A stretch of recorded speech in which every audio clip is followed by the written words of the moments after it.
Buenas noches a todos, buenas tardes, noches. Bueno, la musiquita que escuchábamos es una entrada, creo que le llaman cortina, le hicieron los compañeros, también le hicieron para YouTube, porque mañana este video lo suben a YouTube. Y vamos a ir mejorando despacito y vamos a ir viendo cómo publicar entrevistas, como yo les había anunciado y otras cosas. Incluso debates entre compañeros sobre temas concretos para poder aportar, para poder que todos los que nos escuchan, esos 800, 900 compañeros que nos escuchan, vecinos, puedan pensar con su propia cabeza. Y esto es importante. Y es importante porque estamos viviendo tiempos difíciles, pero tan difíciles son que son tan claros también. Y son claros porque las cosas que están pasando son cosas de nunca ver. Vivimos la perra imperialista, la perra capitalista, sigue en celo, la guerra no se termina, mueren centenares, miles de personas a diario en los diferentes frentes de guerra y parecería que el mundo sigue andando, pero no está andando tan bien. Trump sigue con sus mentiras organizadas una tras otras. Algunos piensan que Trump está loco, también lo decían de Hitler. Y ni Hitler ni Trump están locos o eran locos. La gente sigue muriendo, hombres, mujeres, niños. El fascista del sionismo israelí, Netanyahu, solo hoy, mató casi a 300 personas en el Líbano, porque él dijo que él seguía su campaña, porque él no estaba en el teórico acuerdo que presentó Irán y que Estados Unidos aceptó de una tregua de 15 días.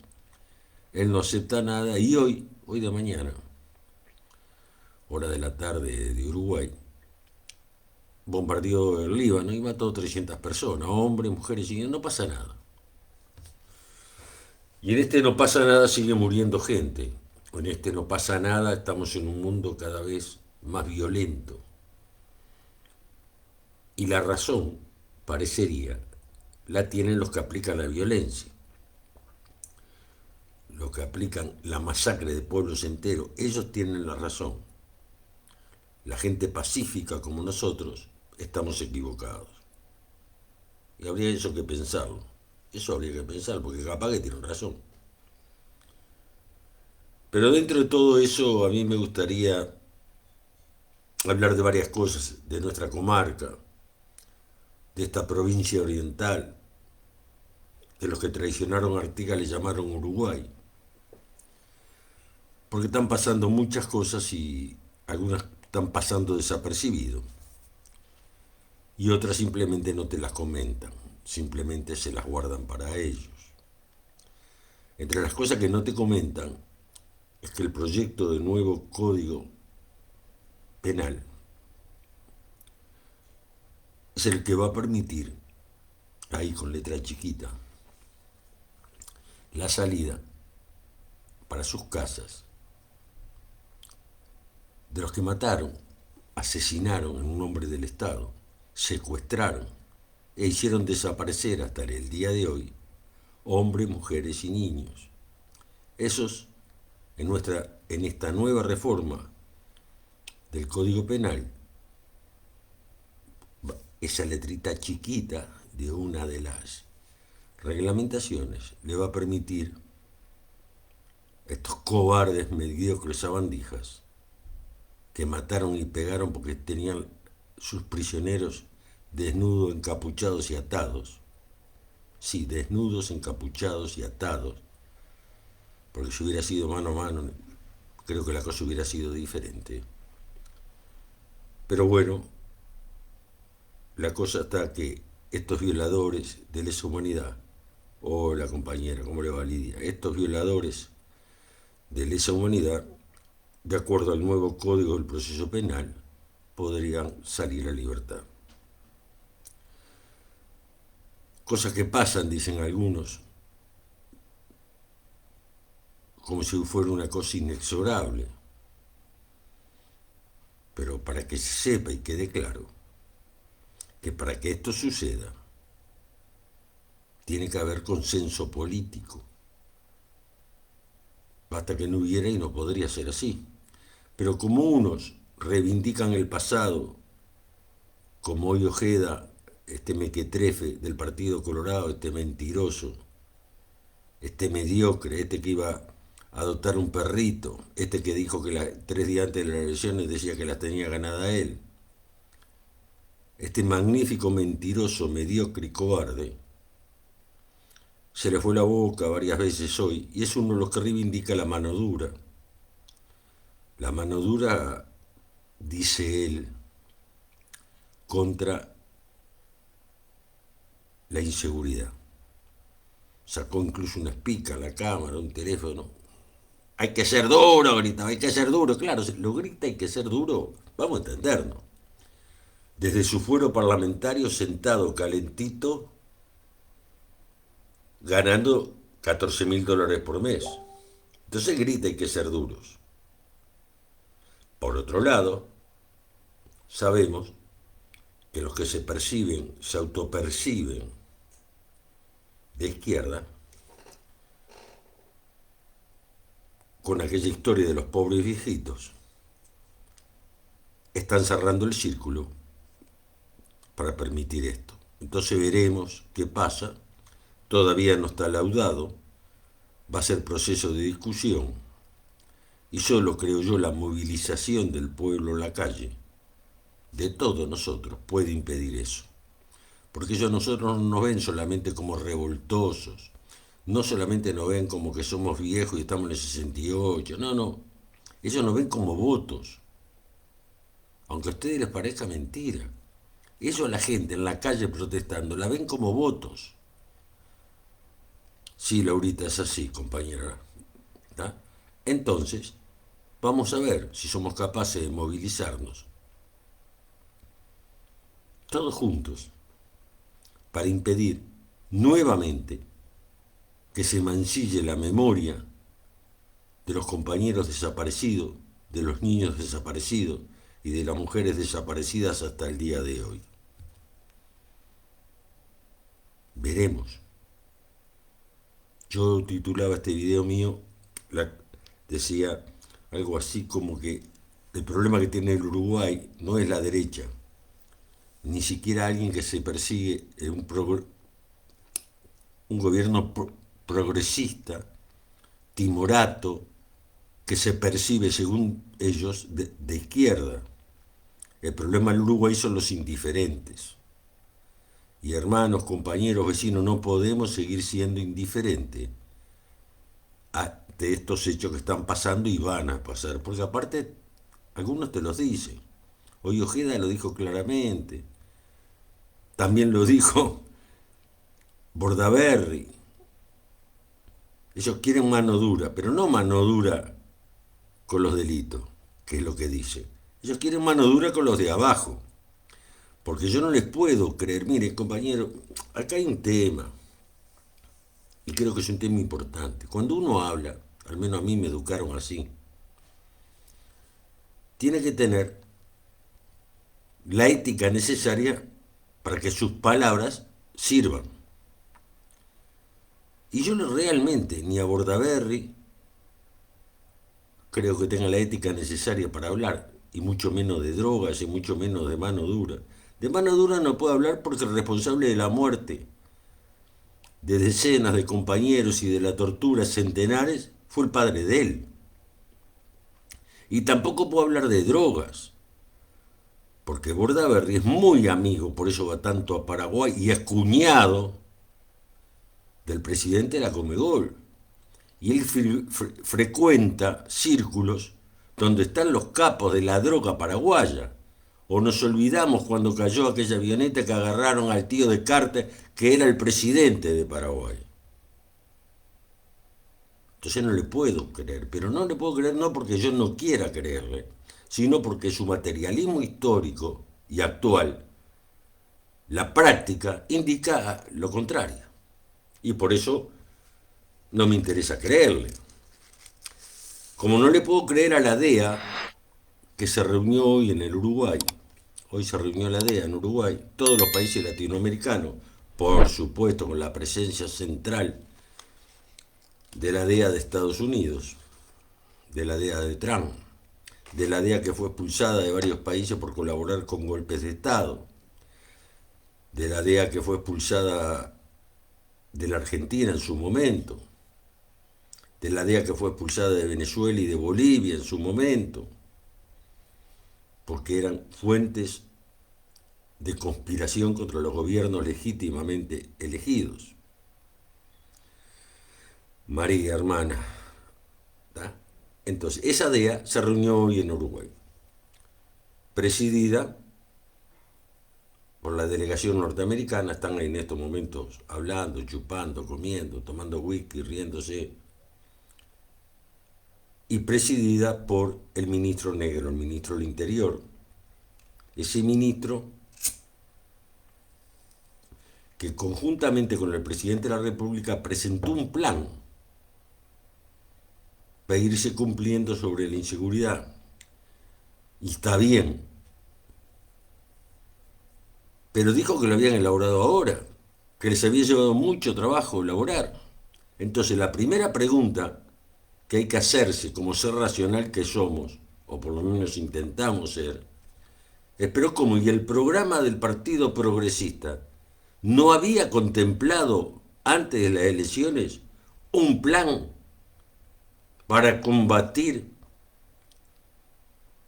la vivienda de la gente pobre en la calle? ¿No había hecho un plan para combatir la inseguridad? Que les llevó un año desde que tomaron el gobierno. Dije el poder, perdón, el poder no lo tienen ellos, el poder está en otro lado. Sí, sí, sabemos todo, el poder está en la finanza y en la rama de las Fuerzas Armadas, ahí está el poder. Pero esto que son, digamos, los macaquitos que aparecen para transmitir cosas, no tenían un plan antes de llegar al gobierno, que demoraron tanto, lo dijo el presidente, no lo digo yo. Dijo, estuvimos estudiando un plan, pa. Yo creo que eso se hacía antes de llegar al gobierno. Pero, en ese plan, y es verdad, más de un 50% de gente que sale de la cárcel. Y es verdad, hay otro porcentaje importante de personas con adicciones y problemas psiquiátricos. Pero claro que es verdad. Pero también es verdad lo que no dijeron. Y es mucha verdad, por eso no la dijeron. Y que también hay un alto porcentaje de obreros desocupados con sus familias, viviendo en la calle porque se quedaron sin laburo a los 45 o 50 años. Eso no lo dijeron, hablaron de las enfermedades mentales, y es verdad, hablaron de las adicciones, y es verdad, hablaron de la salida de la cárcel, y es verdad. Entonces una sociedad que se autopercibe progresista, que se autopercibe de izquierdas, ¿cómo puede permitirse que salga gente de la cárcel y no haya una contención adecuada para esas personas? Que se las tiene que dar el Estado. Porque cuando entras en la cárcel, perdiste el laburo si lo tenía, perdiste a tu familia, perdiste una cantidad de cosas. Y cuando saliste dan el boleto de un ónibus y te dicen, chao, hasta la vuelta. ¿Y qué hace esa mujer, ese hombre, después de 3 o 4 días de andar por Montevideo sin comer? Y te va a robar. Y si tiene suerte engancha para vender droga. Entonces, si queremos parar la inseguridad, lo primero que tenemos que hacer es una red de contención social para los que salen de la cárcel. Pero también para las adicciones. Y esas adicciones, de la única manera de poderlos ayudar, es con lo que en otros países, entre ellos en Italia, se llama el recupero coatto, lo que significa la recuperación obligatoria. Sí, democráticamente, la recuperación obligatoria. Pero claro, para eso se tiene que comprometer el Estado y destinar dinero para que eso pueda suceder. No es que voy a ver si me curo o no. No, vos te curás porque te lo dice el Estado. Yo recuerdo a la ministra Arismendi que decía que vivir en la calle era un derecho. Bueno, no, vivir en la calle no es un derecho. Las personas tienen que tener, como dice la Constitución de la República, y yo soy muy constitucionalista, hasta que la cambiemos, tienen que tener la dignidad humana de poder vivir en una vivienda adecuada y de tener un plato de comida arriba de la mesa para ellos y para sus hijos. Y eso se hace laburando. Lo que pasa es que hay que obligarlos a laburar. Entonces ahí deja de ser democrático. Entonces, el tema que está tan manido y tan discutido, y años, y hace más de 20, 15, 5, sí, hace más de 30 años, el tema de la vivienda y el tema de la vivienda. El tema de la vivienda, y voy a hablar de la vivienda, fíjense en ustedes, es más fácil de solucionar, o relativamente fácil de solucionar, si se hicieran las cosas como hay que hacerlas. Si fuéramos un país con independencia económica y si fuéramos un país con soberanía política. ¿Y por qué digo esto? ¿Que me enloquecí, el pelado se enloqueció? No, es así, compañero, hermano, vecino, es así. ¿Por qué? Bueno, se lo voy a explicar. No para tener razón, vuelvo a repetir, sino para que lo piense. China produjo casas de 2 habitaciones que cuestan alrededor de $20.000 cada una. No es aquel plan que hizo el Pepe, que no le cobraba nada a las empresas, bla, bla, bla, y te vendían una empresa protegida por $180.000, $150.000, ¿se acuerdan? Bueno, no, estoy hablando de otra cosa. Estoy hablando no para privilegiar a los constructores, todo lo contrario, para privilegiar a la gente, para privilegiar al pueblo, para privilegiar al que no tiene vivienda. China, vuelvo a repetir, ha fabricado y fabrica viviendas que puestas en el Uruguay cuestan $20.000.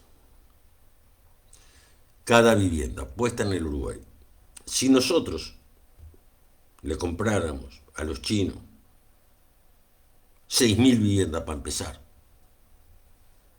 6.000 viviendas, sería alrededor de $120 millones. 120 millones de dólares. Para un gobierno, 120 millones de dólares no es nada. Es un cambio chico. Pero claro, para un gobierno de izquierda, no para los que se autoperciben de izquierda. Porque si nosotros nos ponemos a pensar de que estos 120 millones que le daría vivienda a más de 6.000 familias, porque son casas de 2 dormitorios, baño, coso amplio y kitchenette, casas adecuadas. Si nosotros hiciéramos eso, sacaríamos de la delincuencia a 6.000 hogares. Los transformaríamos en hogares. Pero esos 120 millones que son un vuelto no es nada para lo que se lleva del Uruguay todos los años la banca extranjera. Estoy hablando del BBVA, estoy hablando del Santander, estoy hablando del sector financiero extranjero. Lo que tendría que hacer un gobierno de izquierdas es decirle, bueno, no se lleva más ese dinero. Ese dinero está producido por los uruguayos y es para los uruguayos. Claro que en esta sociedad donde yo logra ser un personaje, este mequetrefe de Ojeda, o habla de droga, el señor Bordaberry, realmente todo está permitido. Pero volvamos a lo que estábamos razonando. Estábamos hablando de que 120 millones de dólares para lo que se lleva la banca extranjera del Uruguay es nada. Ni siquiera son un gobierno progresista avanzado. Aquellos se acuerdan que decían de avanzar en democracia, ni siquiera eso. Porque bastaría ponerle un impuesto lo suficiente para recaudar ese dinero. O simplemente hacer retornar al Uruguay, algunos hablan de 12.000 millones, otros hablan de 18.000 millones de dólares que tienen uruguayos en el exterior del país. Y ahí empezaríamos a combatir dos tipos de delincuencia. La delincuencia que conocemos, la de la calle, y la delincuencia de los cuellos blancos. De esos de Cardama, de los cuellos blancos del Banco Santander, de los cuellos blancos, ¿se acuerdan? De los diferentes bancos que quebraron, de los RON, ¿se acuerdan de los RON? Bueno, empezaríamos a combatir en serio la delincuencia de cuello blanco. Pero hay otra salida también. No es solamente la delincuencia cuello blanco, que sí hay que combatirla, no es solamente el sector financiero, que hay que cambiarlo absolutamente. Hay otra, compañeros. Y son las corporaciones multinacionales como un PM y otras, ahora Google y varias más, y las que se vienen, el hidrógeno verde, donde hay que cobrarles. Y con lo que se recauda de ahí, ya no compraríamos y tendríamos solucionado para todos los uruguayos el tema de la vivienda. Sobraría plata. Sobraría plata. Pero claro, cuando vos tenés unos burócratas que se autodenominaron dirigentes de los trabajadores y se sientan con la patronal para ver, como pasó días pasados, y con el ministro, para ver cómo pueden hacer industrial al Uruguay. Y para eso, obviamente, se necesita inversiones. Y para esas inversiones, obviamente, según ellos, hay que empoderar más aún a los vestidos y a la gran oligarquía uruguaya que está perdiendo pie porque el pez grande se come el pez chico y ninguno de estos, por más que oligarca que sea, puede competir con una corporación. Entonces el gobierno le tiene que inyectar dinero. ¿Pero qué te dan a cambio? La rebaja de la hora de trabajo, te dicen. Pero, y está bien, te rebajan el horario de laburo de 8 a 6 horas. Pero piensen esto, con la misma productividad te dicen, de 8 a 6 horas con la misma productividad. Significa que lo que vos producís durante 8 horas lo tenés que producir lo mismo en 6. O sea, que lejos, muy lejos de ser una cosa justa, es una superexplotación. Porque si vos fabricás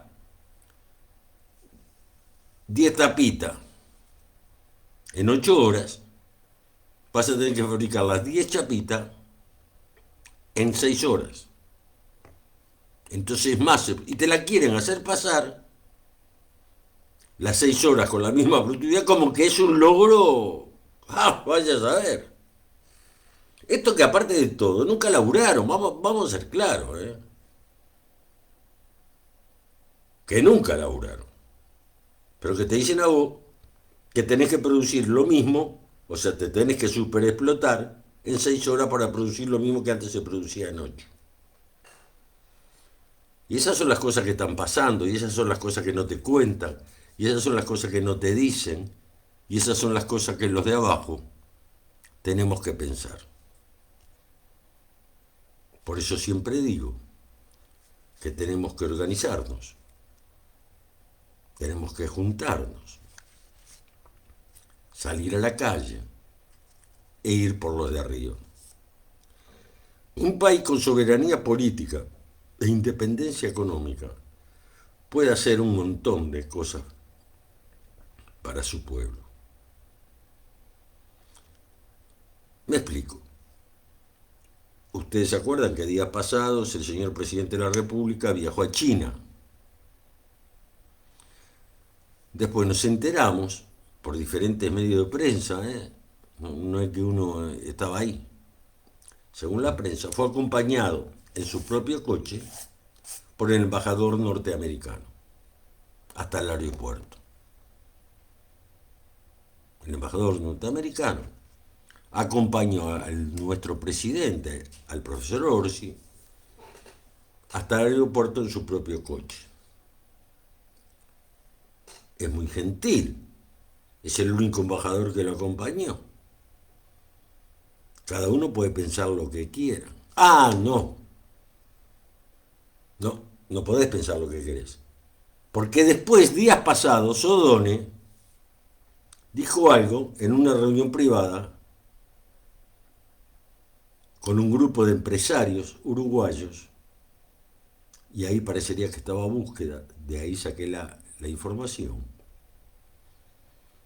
Les comentó, cuando los empresarios le decían, vos, está bien mandarle carne a los chinos, mandarle soja a los chinos, pero yo fabrico, no sé, tapitas, y quiero venderle a los chinos. Y el otro le decía, y yo fabrico zapatos, y quiero venderle a los chinos.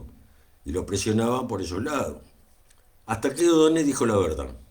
Dijo, miren, si ustedes supieran las presiones a diario, palabras de O'Donnell, no mía, búsqueda, de la semana pasada, no la de esta. Las presiones que recibimos a diario de los norteamericanos para que no comerciemos con China, ustedes no se imaginan. Entonces, como cuando iba a la escuela me enseñaron que 2 más 2 son 4, cuando va a China el presidente lo acompaña el embajador norteamericano. Vaya a saber lo que le contó. ¿Qué le dijo? No sabemos, pero yo puedo conjeturar con un margen de error mínimo que le dijo, ojo, no comercien mucho con los chinos. Miren que ustedes son nuestros. Cuidado con los chinos. Y por otro lado, tenemos a O'Donnell, que dijo que los presionan. Entonces 2 más 2 son 4. Por eso digo lo que digo. Y con un margen de error mínimo. Entonces, ese es el paisito, la provincia oriental, la que los llaman uruguayos traicionaron a Artigas. Por eso hablo de soberanía política, independencia económica. Y por eso digo que la única manera de lograr eso es estando juntos. Los de abajo, no me importa lo que pensás, me importa estar de acuerdo en 3 o 4 puntos para salir a la calle juntos, ir por lo nuestro.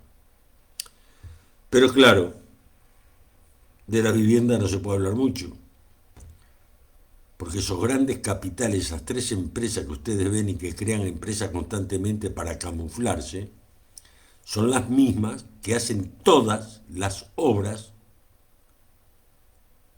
del Uruguay. Los puentes, las carreteras, las calles, y después hacen vivienda para especular. Y esa es la realidad.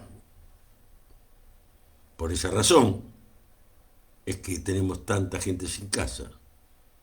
Y por esa razón no le podemos comprar a los chinos. Una, que Estados Unidos se enoja. La otra, que la oligarquía constructora del Uruguay no lo permite. Nos guste o no, esa es la realidad. Por eso hablo de independencia económica. Y de eso. Porque todo esto se resuelve con voluntad política. Ahora van a resolver, según ellos, van a sacar una ley que la va a controlar derechos humanos sobre el antisemitismo. Yo espero que esta ley contra el antisemitismo, cosa que no me preocupa mucho, porque el que usa esas palabras generalmente es el fascismo, el sionismo, porque semitas también son los libaneses y semitas también son los palestinos. Entonces debe ser una ley para proteger a los palestinos, o debe ser una ley para proteger a los libaneses, que hoy solo le mataron 300 personas. ¿Qué es el antisemitismo? Yo no puedo ser antisemita. ¿Y saben por qué no puedo ser antisemita? Porque apoyo al heroico pueblo palestino y apoyo al pueblo del Líbano en su resistencia. Y podría nombrar otros pueblos de la zona que también son palestinos, que son semitas. Pero ellos no lo hacen por eso. No, no, no, no. Ellos lo hacen porque Netanyahu se lo ordenó.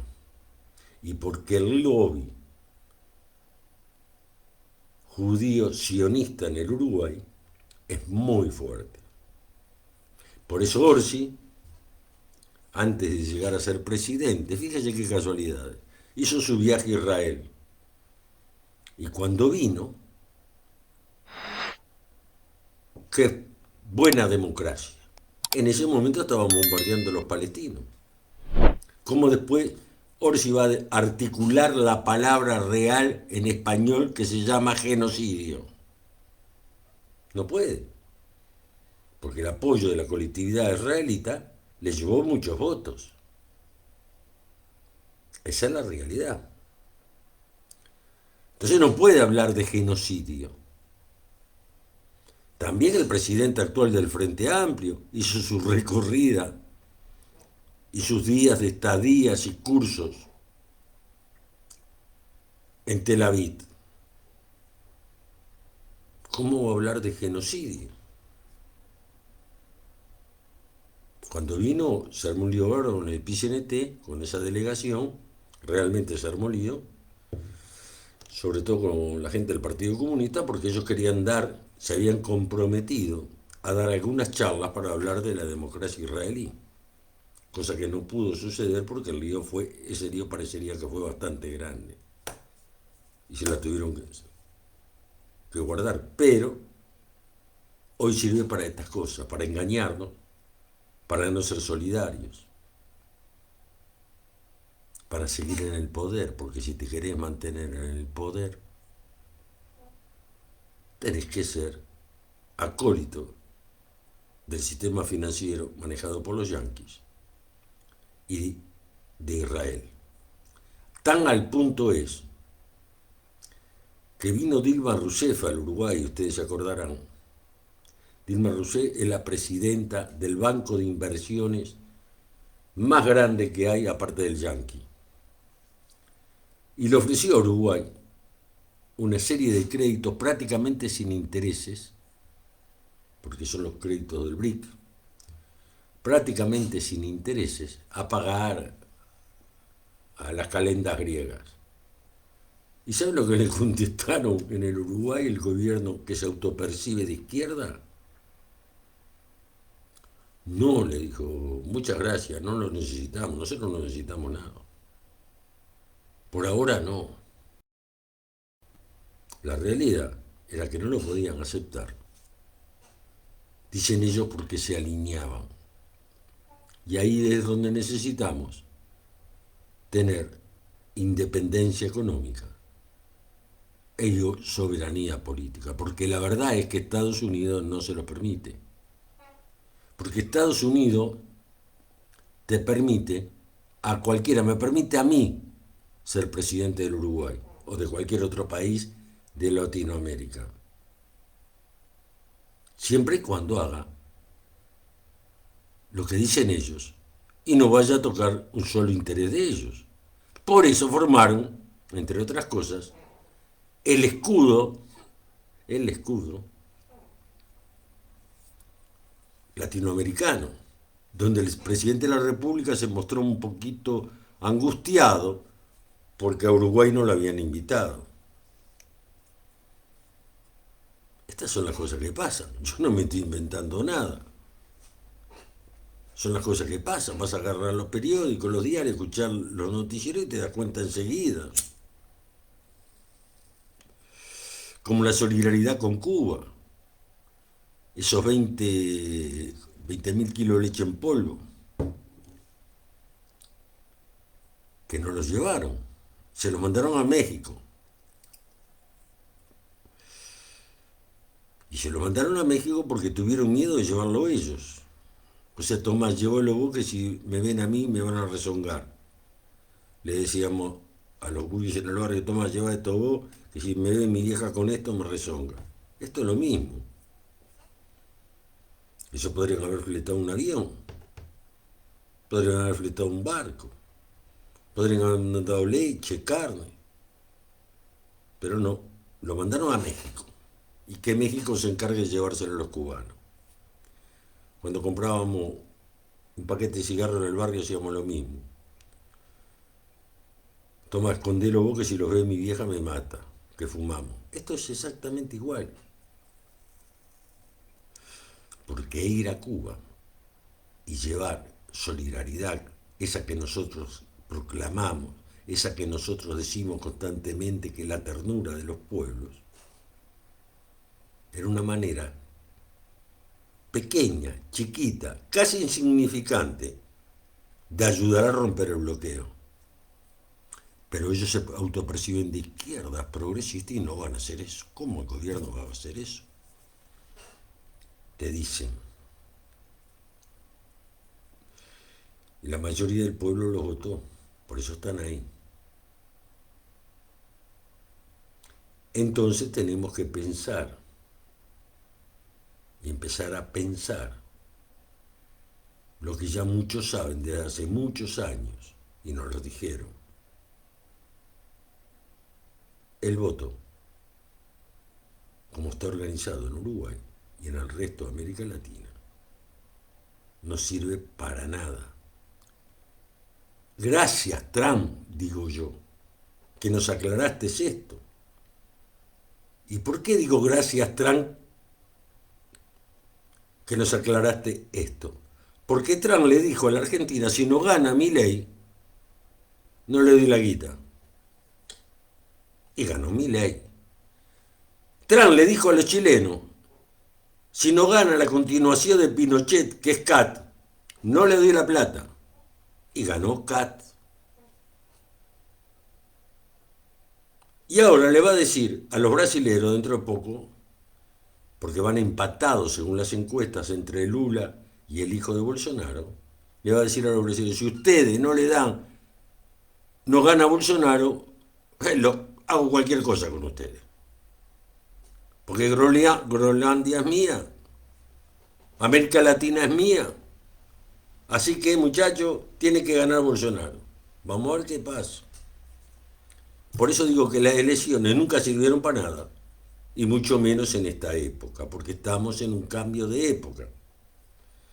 Cuando nosotros, con otros compañeros, con Andrés y con otra gente, hablábamos de un cambio de época, se nos venía encima un cambio de época, y que la izquierda no tenía la capacidad, y no la tenemos, de responder a eso, muchos que la tenían clara se reían de nosotros. Ah, ustedes siempre lo mismo. Y sin embargo está sucediendo. Entonces, en este cambio de época, donde el fascismo, como decía Saramago, viene representado de cuello y corbata y con rangers norteamericanos, boinas verdes, o con rangers israelíes. Así viene el fascismo, decía Saramago. El nuevo fascismo viene con una sonrisa, bien peinado y de cuello y corbata. Ya no más camisas negras, ni mano en alto. Aunque algún nostálgico de ellos de repente se le va la mano. A este punto, creo que nos debíamos preguntar, ¿qué hacer? Y esa es la respuesta más difícil. ¿Qué hacemos? Y yo lo que se me ocurre es que uno solo, dos o tres, valen poco. Pero si somos centenares, si somos miles y salimos a la calle, no voy a decir que ganemos, pero sí voy a decir que vamos a reconquistar derechos perdidos. Porque fíjense que la ridiculez que de eso se dijo una vez y se calló todo el mundo enseguida porque dijeron, vos metiste la pata, que la banca oficial, atiéndase bien, la banca oficial, el sindicato de la banca oficial, no puede ni debe ir a discutir con los directorios de los bancos de salario, ni siquiera en el Ministerio de Trabajo. Van directamente, tienen que ir directamente, como dijo Done, al Ministerio de Economía, donde también vamos a revisar, dijo, conquistas realizadas, adquiridas a través de los años. ¿Y quién es O'Donnell?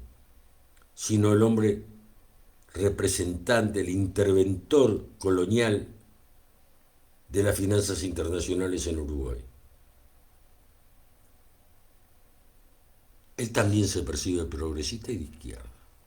Como esos gurises que andan rompiendo la pelota por 18 de julio porque se perciben perros. Bueno, o monos, estos se perciben de izquierda.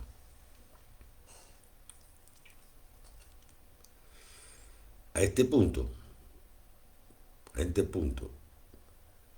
donde no sabemos cómo resolver los problemas de los orientales, a este punto, donde se nos hace difícil visualizar claramente al enemigo de clase, porque se trasviste.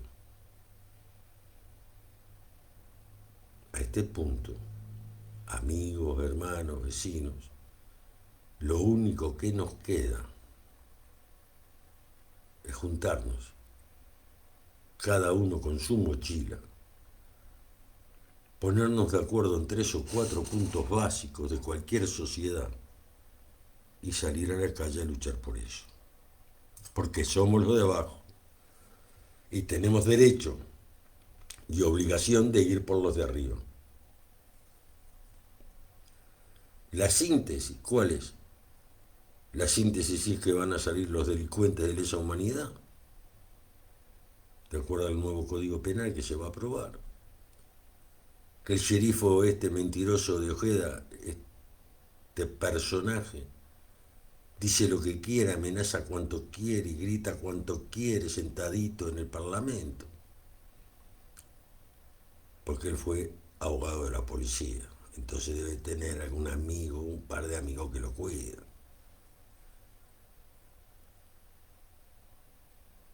¿Vamos a confiar en la Cámara de Industria del Uruguay? En esos patrones que llegaron donde llegaron por el sudor, las lágrimas y la sangre de los trabajadores uruguayos. Cuando se habla de ley antisemita, ¿vamos a creer que es para defender a todos los semitas o es para defender a Israel? ¿Y por qué Uruguay tiene que sacar una ley de antisemitismo? ¿Por qué no saca una ley de antihambre? ¿Por qué no saca una ley de antimiseria? Pero no, van a sacar una ley de antisemitismo. Y el genocidio, llámalo como quieras, pero genocidio es. Lo están cometiendo en el Líbano. Hoy le vuelvo a repetir. Hoy solo, hace un rato, en el bombardeo de Beirut, murieron más de 300 personas y no se sabe todavía porque están sacando los escombros. Y bajo los escombros, bueno, eran más víctimas. Porque bombardearon población civil. No es muy difícil, no es muy difícil de pensar, ¿verdad? Y quisieron hacer lo mismo con Irán, pero resulta que Irán es otra cosa, es otra cosa. El desarrollo tecnológico de Irán nadie lo conocía. ¿Saben quién sí lo conocía? Y hoy se descubrió, les digo que googleen el New York Times en español, googlean y después le piden la traducción al español de ese artículo, como hice yo, la CIA. La CIA. Aunque a ustedes les parezca mentira. Y los principales generales del Pentágono, que están en contra de esta guerra y le avisaron a Trump antes que no se metiera. La CIA, el director de la CIA le dijo, según el New York Times, y dos periodistas estrellas del New York Times, que le dijo, señor presidente, esto no es así. Usted estamos equivocados. La información que le dio el Mossad es equivocada. Nos vamos a meter en una guerra que no vamos a poder responder. No es verdad que matan al ayatolá y la gente va a salir a la calle a decir viva. Todo lo contrario. Se lo dijo la CIA, su propio servicio de inteligencia. Y los generales norteamericanos le dijeron, señor presidente, no tenemos las reservas necesarias, porque tenemos a Ucrania de por medio, que tenemos que abastecer, no tenemos las reservas necesarias para una guerra prolongada, ni la capacidad para producir, porque no es que vos producís un cohete patrio en una hora, ni en un día. Y Trump hizo caso a Netanyahu. Dijo, no, esta se termina, mato a la ayatolá, matamos a este otro y nos vamos. Mataron a la ayatolá, mataron a la familia de la ayatolá. Bombardearon todo lo que se podía bombardear. Y sin embargo, los 90 millones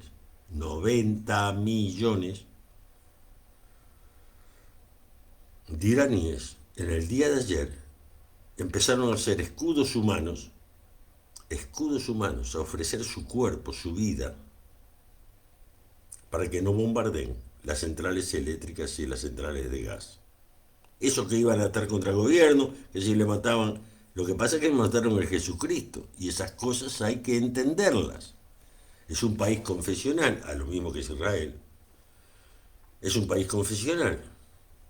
Es un país donde el máximo ayatolá ocupa el lugar de Jesucristo, porque él es la comunicación directa con Alá. Y eso no se arregla con bombas, eso no se arregla con prepotencia, porque tienen 150.000 integrantes que están dispuestos a morir. Esos que van, desfilan y se van lastimando y se golpean y se dan con las cadenas. Esos tipos son lo que se llama la guardia, no el ejército, no tiene nada que ver con el ejército. Es otra cosa. Y quiero ver si están dispuestos, cómo se arreglan las cosas. Porque aparte le están dando una paliza militar. De Mahoma, sí, en todo caso, sí, tenés razón. Gracias, Fernando. ¿Tá? Entonces, aparte le están dando una paliza militar. ¿Por qué le están dando una paliza militar? Y bueno, es sencillo. Los dos portaaviones estrellas de Estados Unidos que estaban en la zona se tuvieron que retirar a puertos. Según dicen, se prendió fuego una lavadora en una lavadora de ropa y prendió fuego el portaavión. El otro no, el otro se reconoce que, bueno, le cayeron algunos cohetes. ¿Y cómo llevar una guerra adelante donde un dron cuesta alrededor de $50.000 y para detener ese dron tenés que tirar un misil que cuesta $6 millones?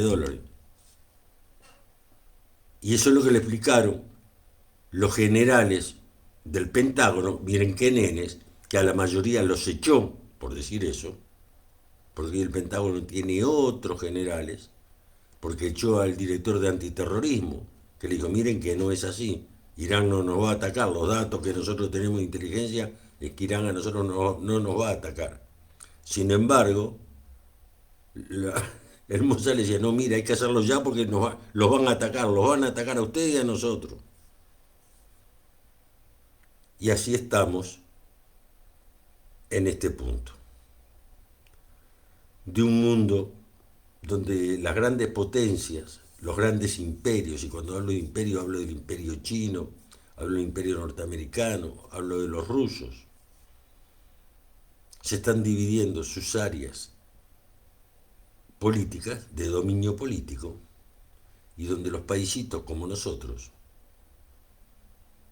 chiquitos, vamos a tener que pagar la fiesta de ellos.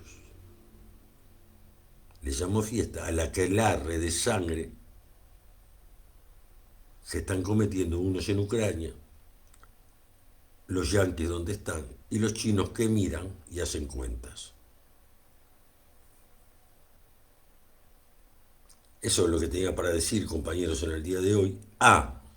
Y les quiero pedir a todos, si pueden entrar a YouTube, mañana vamos a publicar este video, y solamente tocar la campanita, y como dicen los demás, ¿viste? Porque me decían y me explicaban los compañeros, que si no se hace eso, se pone me gusta y se toca la campanita o se suscriben, el algoritmo, fíjense en ustedes, hablo en chino, porque no entiendo un carajo, pero los compañeros me decían, mira, existe un algoritmo que si el algoritmo no capta que te dan la campanita, te sacan la audición, o no la reparten lo suficiente.